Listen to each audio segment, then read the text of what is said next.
Hey, so if you eat strawberries and you live in the United States, then there are a few things that you might want to be aware of this summer before you go and have a whole bunch of strawberry shortcakes, or maybe just stick with local strawberries.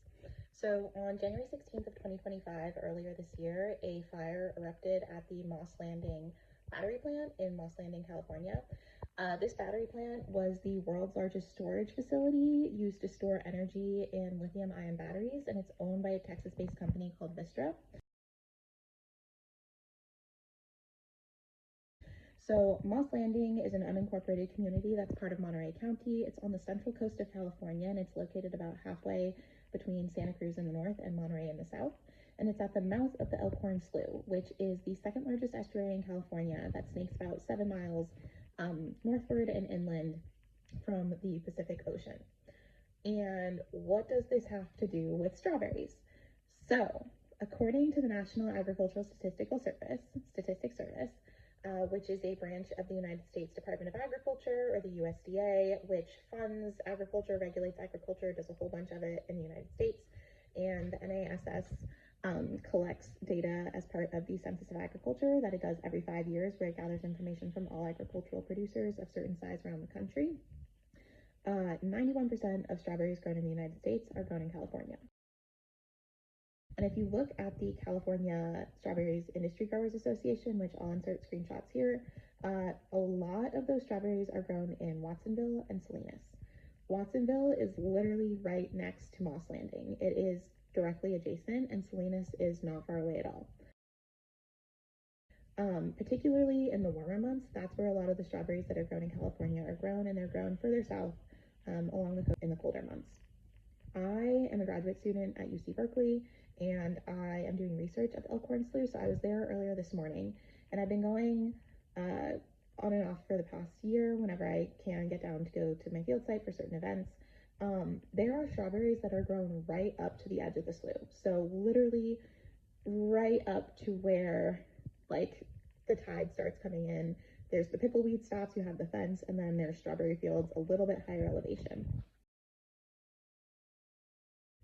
So right after the fire in January and February, scientists at CDFW, the California Department of Fish and Wildlife, as well as independent ones at Moss Landing Marine Lab and San Jose State University, which is also not very far, have been doing soil testing. And they found, and there was also a citizen science effort to do a lot of soil testing immediately after the fire, and there were elevated levels of heavy metals in the soil, specifically cadmium and probably a few others.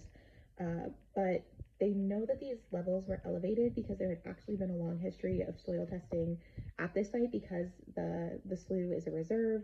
It's a research reserve. Moss Landing Marine Labs is right there. So there's a lot of research that actually has gone on in this place for a really long time, which isn't the case in a lot of places where you have environmental disasters. And so they were able to tell that there were significantly higher levels of these heavy metals immediately after the fire. So I've recently heard that it's now safe for individuals to go out. They weren't cutting the grass at the research reserve for a long time because there was concern that the particles of heavy metals had settled onto the vegetative matter, and that if they were disturbed, individuals could breathe it in, and so that would cause illness and disease through heavy metals being airborne. Now what's happened is that that's no longer a risk, which is good for human health, but instead the heavy metals have penetrated into the soil. So this obviously has longer term implications and is definitely not good for the environment, even if the immediate risk to human health of being in the area is gone. But like I was saying, strawberries are grown in this region, literally right up to the edge of the slough. All along the estuary, there's different crops. I think there used to be, in some places, cattle that were grazed right up to the edge. But I was there this morning. Strawberries are shipped all over the country. California is one of the largest producers of food in the United States. Food grown in California is shipped all over the United States. And so this isn't just a local problem, but it's a national one, and it's a human health potential issue that I don't think is really being talked about, or at least I haven't seen anyone talking about this. There might be researchers who are doing work to study the impact on strawberry production after the Elkhorn Slough fire, after the fire at Moss Landing on Elkhorn Slough.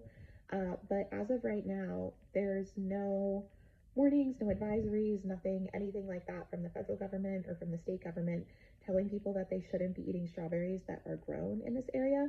And there's also, when you buy strawberries at the grocery store, there's no way to know exactly where they're coming from. I mean, they might say California, but you're probably not going to know if they came from Watsonville or Salinas or somewhere else. So that is to say, if you're eating strawberries this summer, try to eat them locally. I live in California now. I'm from the East Coast, and strawberry season where I'm from on Long Island is June. So definitely take advantage of your local strawberry season if you have one. And I'm not saying don't eat strawberries. I probably am going to buy and eat strawberries at some point this summer. That may or may not be local, or even if they are local to me, that's not necessarily a great thing, because local to me would include the area that, you know, could be covered by the fire. Watsonville is not so far. It's within the 150-mile radius that like local designations typically go for, specifically in urban areas. And I live in the Bay Area. But just something to be aware of, because you probably don't know. And I think we should all just be informed about what's going into our food and what's happening. So yeah. And there is evidence from other studies, not at this site, but that shows that strawberries really do draw up heavy metals from the soil. I'll insert some screenshots. But just be aware, the fire at the world's largest lithium-ion battery storage facility happened in January. There were heavy metals released into the atmosphere and the air. They settled on plants and vegetative matter. Local individuals were getting sick. And as of now, strawberries that are grown in that area, very close to the slough, within 5 miles, 7 miles, are still being sold and harvested in stores. And I saw that this morning. So if you do eat strawberries in the United States, maybe think about eating local this summer, especially if you're not in California.